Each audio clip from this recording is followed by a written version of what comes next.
Todo el mundo es pecador y solo basta un pecado para ello. Pero es verdad que ciertos pecados son más graves y serios que otros.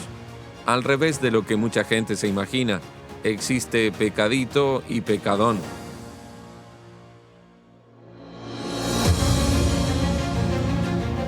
Misión 66. Descubriendo lo desconocido. Usando lo conocido. Aprendiendo. Tomando acción para el recorrido por la vida.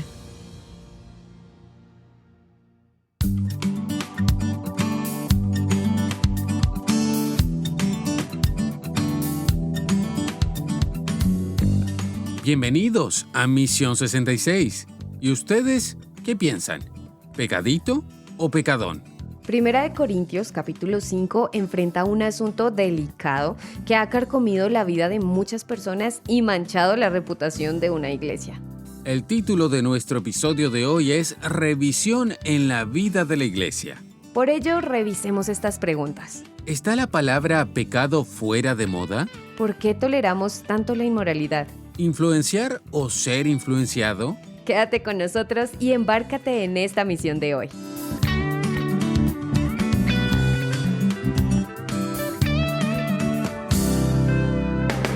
Cuántas preguntas punzantes al comienzo del programa, pero ya ven, la situación estaba complicada allá en Corinto. Bienvenido, Johnny, al estudio de hoy. Muchas gracias, Kimberly. Y también saludos para ti, David. Un gusto, Johnny. Y sí, tú lo dijiste, llegamos a un capítulo con un tema delicado. De hecho, era necesario que Pablo tomara una actitud y realizara una revisión general orientando, por un lado, pero al mismo tiempo tirándole las orejas a los corintios. Como un tipo de supervisor o algo así. Así es, y observa que las cosas estaban muy mal en el comportamiento de aquella iglesia en la Grecia antigua. Justo al principio del capítulo 5, el texto nos dice así: Se ha sabido de un caso de inmoralidad sexual entre ustedes, que ni siquiera los paganos tolerarían, y es que uno de ustedes tiene como mujer a la esposa de su padre. Ustedes están engreídos. ¿No deberían más bien lamentar lo sucedido y expulsar de entre ustedes al que cometió tal acción? Yo por mi parte, aunque físicamente no estoy entre ustedes, sí lo estoy en espíritu, y como si hubiera estado presente, he juzgado al que hizo tal cosa. Cuando ustedes se reúnan, y en espíritu yo esté con ustedes, en el nombre de nuestro Señor Jesucristo y con su poder, entreguen a ese hombre a Satanás para que lo destruya, a fin de que su espíritu sea salvado en el día del Señor Jesús. ¡Qué manera de comenzar el capítulo! Hasta les trata de engreídos. ¡Qué cosa complicada! Y Pablo no esconde nada de lo que estaba ocurriendo, y eso da un ejemplo de cómo se deben tratar estos casos de inmoralidad en la iglesia. Obviamente, cada situación es diferente y debe haber elementos particulares a tener en cuenta para aplicar todo el consejo de Dios. En este caso, Pablo tenía que escribir sobre los detalles porque la iglesia estaba teniendo una vida libertina, con personas viviendo de manera inmoral y totalmente depravada. Solamente una revisión a fondo de la vida de la iglesia podría intentar resolver esa situación de libertinaje. Es totalmente claro que algo se tenía que hacer y no se podía barrer la mugre bajo la alfombra. Definitivamente. Es que la inmoralidad sexual había llegado a un punto tan extremo que incluso entre los paganos de esa época, ese tipo de situación no era común. Alguien acostándose con la mujer de su propio padre. Y la persona aún seguía participando en la vida de la iglesia como si nada hubiera pasado. No reaccionaban. Por eso, más adelante, a partir del versículo 12 del capítulo 6, el asunto de la inmoralidad recibe una atención especial. Todo me está permitido, pero no todo me conviene. Todo me está permitido, pero no permitiré que nada me domine.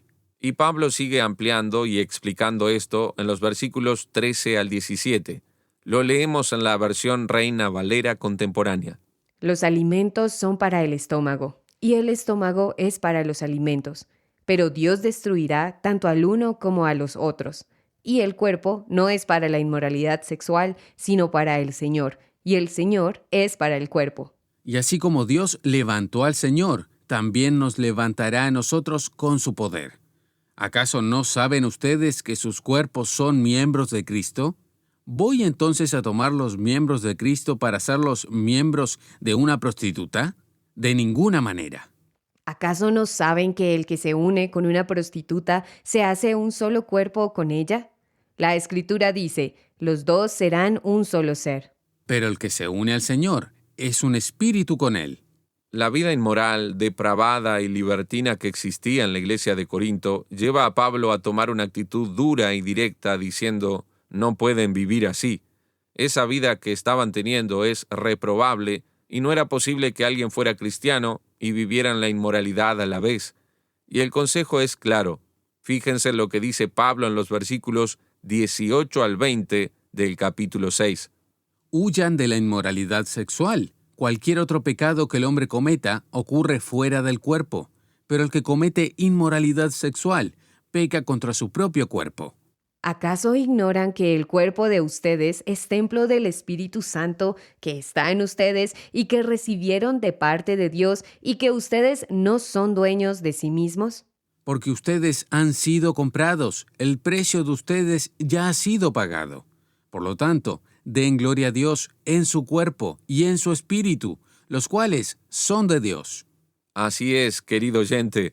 La gran verdad es que los pecados que involucran la sexualidad tienen una singularidad bastante problemática. No son lo mismo que pecar de otra manera.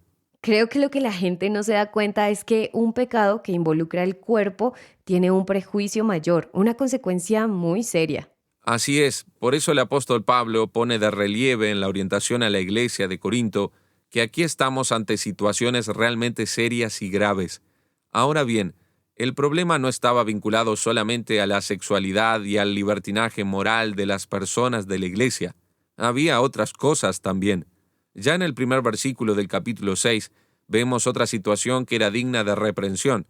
Leamos los versículos 1 y 2 del capítulo 6 de Primera de Corintios. Dice así el texto en Reina Valera contemporánea: si alguno de ustedes tiene un pleito con otro, ¿por qué presenta el caso ante los impíos y no ante los santos? ¿Acaso no saben ustedes que los santos juzgarán al mundo? Y si son ustedes quienes han de juzgar al mundo, ¿acaso les es poca cosa juzgar casos muy pequeños?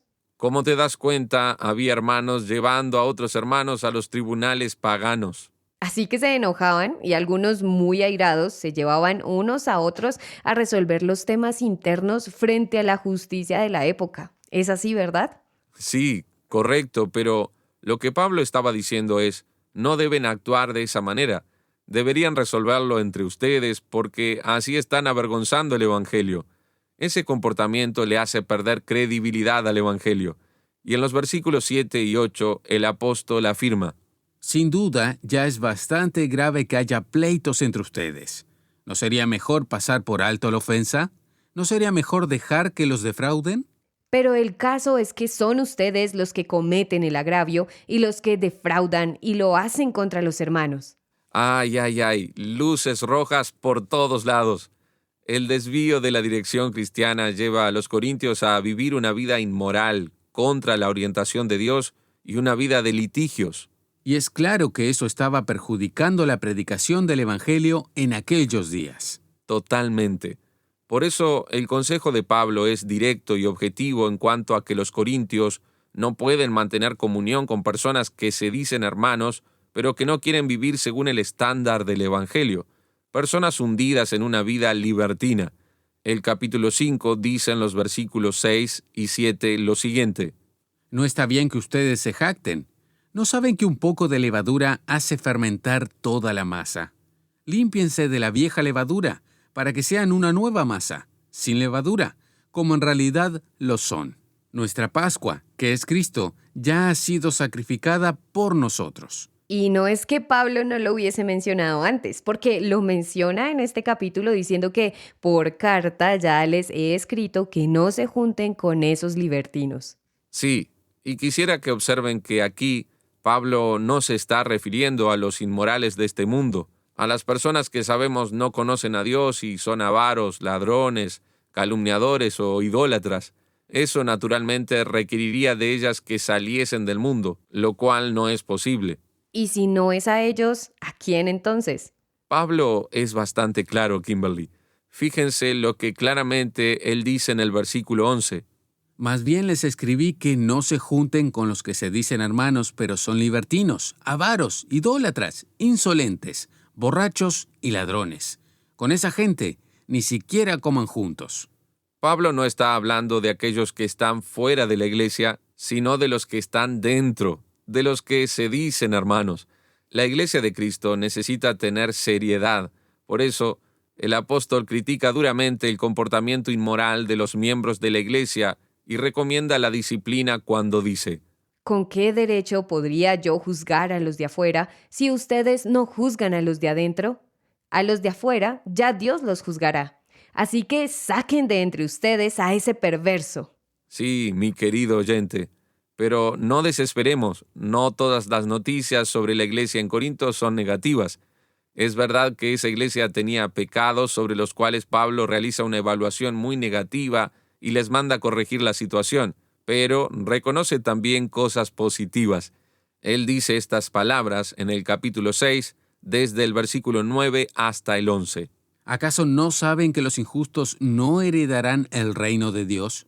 No se equivoquen, ni los inmorales sexuales, ni los idólatras, ni los adúlteros, ni los afeminados, ni los que se acuestan con hombres, ni los ladrones, ni los avaros, ni los borrachos, ni los mal hablados, ni los estafadores heredarán el reino de Dios. Y eso eran algunos de ustedes, pero ya han sido lavados, ya han sido santificados, ya han sido justificados en el nombre del Señor Jesús y por el Espíritu de nuestro Dios. Pablo es muy claro. Una persona que se dice cristiana y vive una vida de libertinaje, lejos de Dios y entregada a sus propios pecados, no heredará el reino de Dios. Pero la gran noticia es que no importa cuál sea el grado de tu decadencia, de tu pecado, de tu libertinaje, por medio del Evangelio de Cristo siempre hay solución.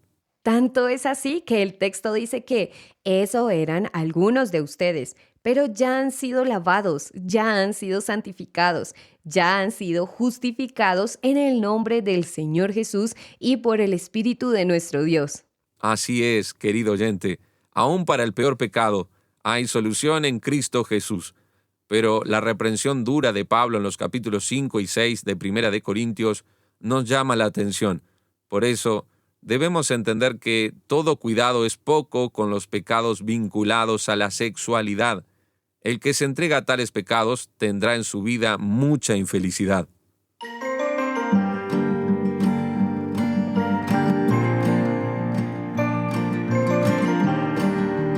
¿Qué te parece este enfoque sobre las prácticas sexuales desordenadas de los corintios? Te desafiamos a entablar una discusión sobre ello a través de nuestras redes sociales. Búscanos, déjanos tus comentarios y comparte con otros la misión de hoy. Nos encuentras como misión66.rtm en Facebook, Instagram, YouTube, TikTok, Spotify y X. Una vez más, misión66.rtm. Nos vamos ahora a las preguntas para entender mejor la primera carta a los Corintios, capítulos 5 y 6. ¡Qué escándalo es este, ¿verdad? ¿El joven estaba teniendo vida conyugal con su propia madre? ¿Es eso? ¿Puedes explicar un poco mejor ese texto, Johnny? El libertinaje en Corinto era algo realmente a un nivel muy serio y grave. Un hombre joven estaba viviendo con la mujer de su padre. El texto dice que era la mujer de su padre, no su madre. La cosa al menos no llegó a tal nivel de degradación. Todo indica que era su madrastra, alguien que estaba en el lugar de la madre del joven. Fíjate la decadencia de aquella sociedad y eso dentro de la propia iglesia. Así que era eso lo que estaba pasando. El versículo 5 del capítulo 5 es choqueante. Dice que Pablo quiere entregar ese hombre a Satanás. ¡Qué cosa tan rara!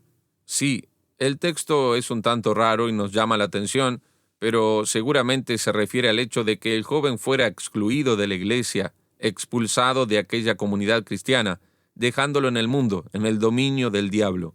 Sabemos eso porque la Biblia llama mundo al contexto fuera de la iglesia, donde existe la acción del príncipe de este mundo, que es Satanás.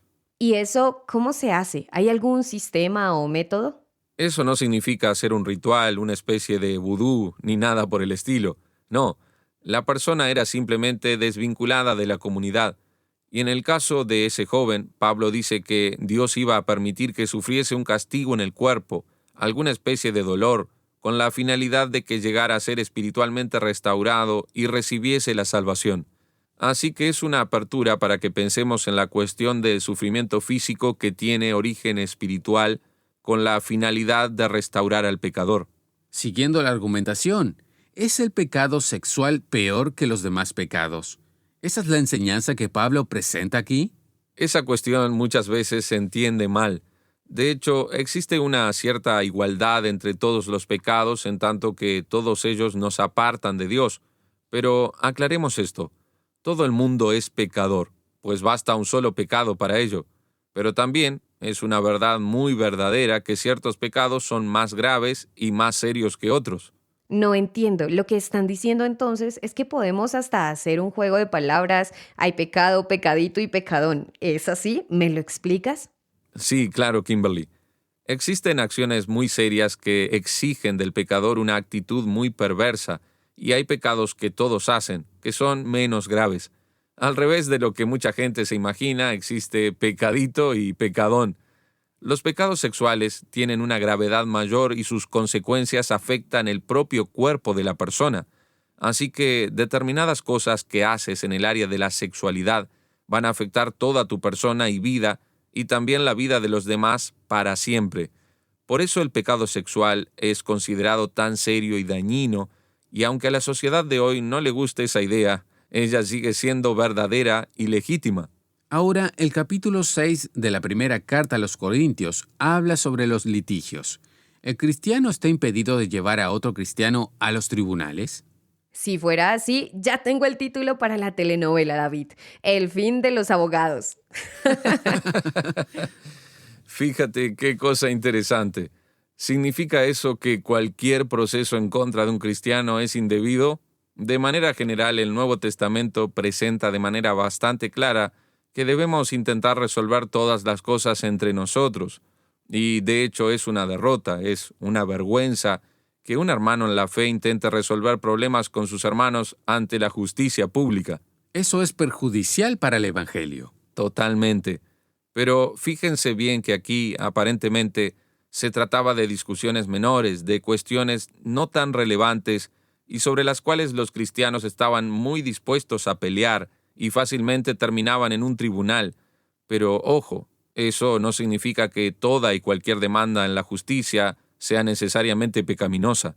Ah, ¿no? ¿Podrías explicarte? Claro que sí, con mucho gusto. Pongamos un ejemplo.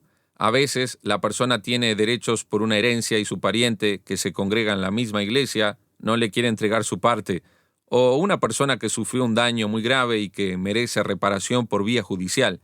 Las circunstancias son diferentes y debemos observar cada caso.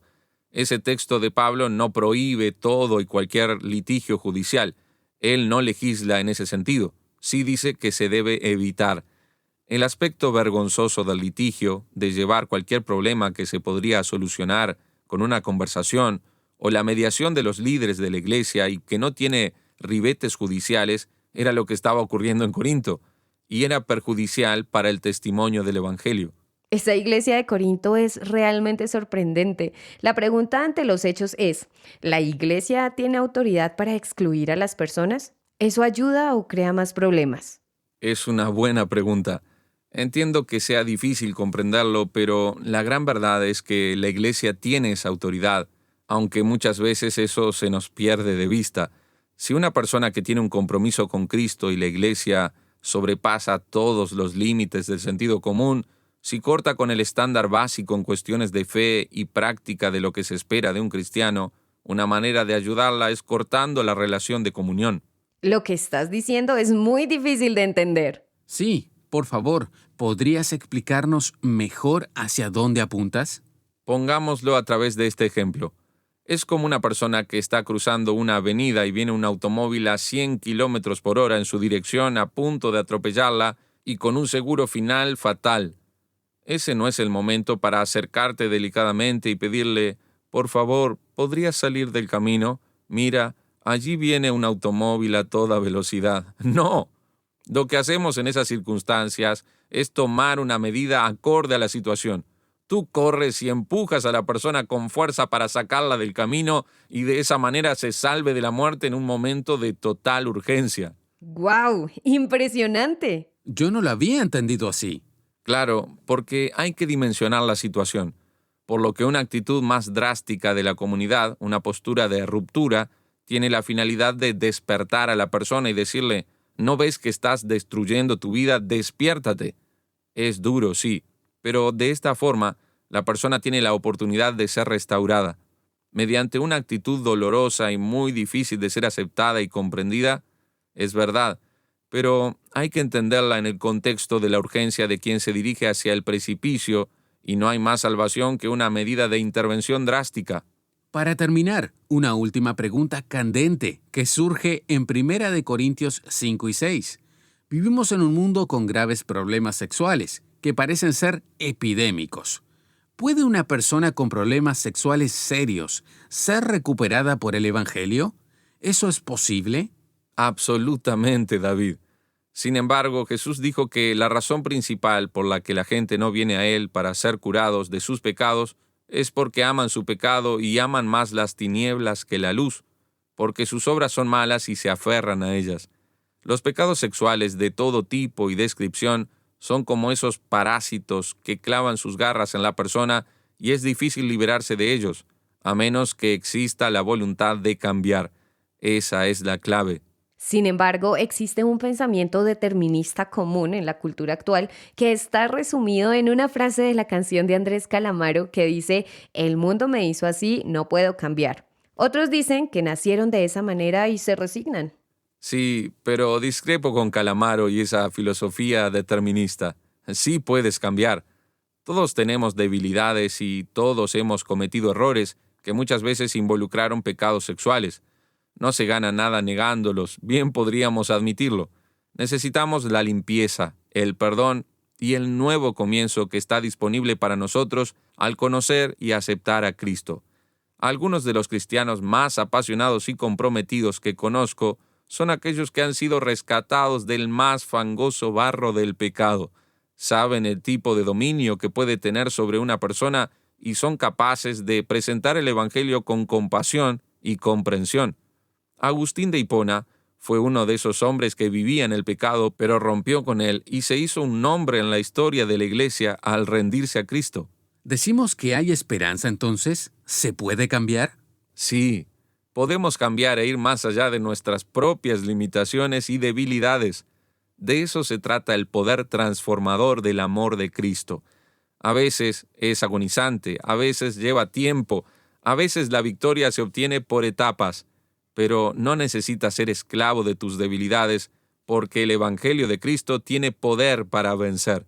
Y una buena iglesia te rodeará de personas que oran y que estarán luchando como tú, y te darán el apoyo de la comunidad para ayudarte a triunfar.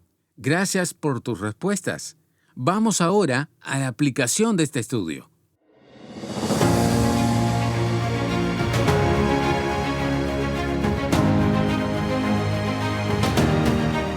Así de serios eran los problemas sexuales en Corinto. Por eso, cuando hablamos hoy de pecados vinculados a la sexualidad, del sexo practicado de forma pecaminosa, mucha gente cree que eso es una tontería, que es un sinsentido, que es cosa del pasado. Pero aquí está la gran verdad y la aplicación de nuestro estudio. Los pecados vinculados a la sexualidad son flagelos que devastan la humanidad. Aún así, en Cristo puedes experimentar liberación de verdad y vivir tu sexualidad dentro del plan de Dios para tu deleite y gloria de quien la creó.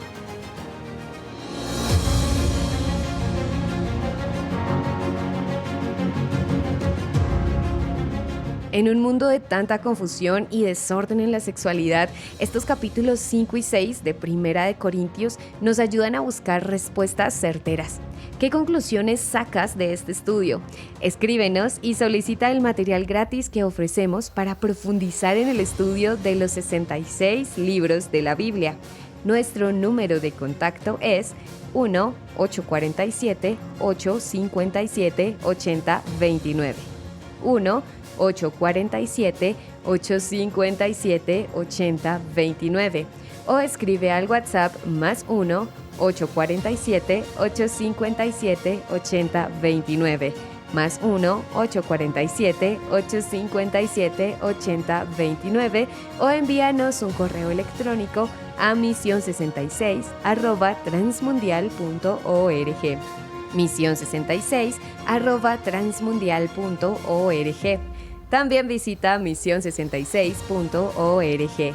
misión66.org para escuchar de nuevo este y otros episodios.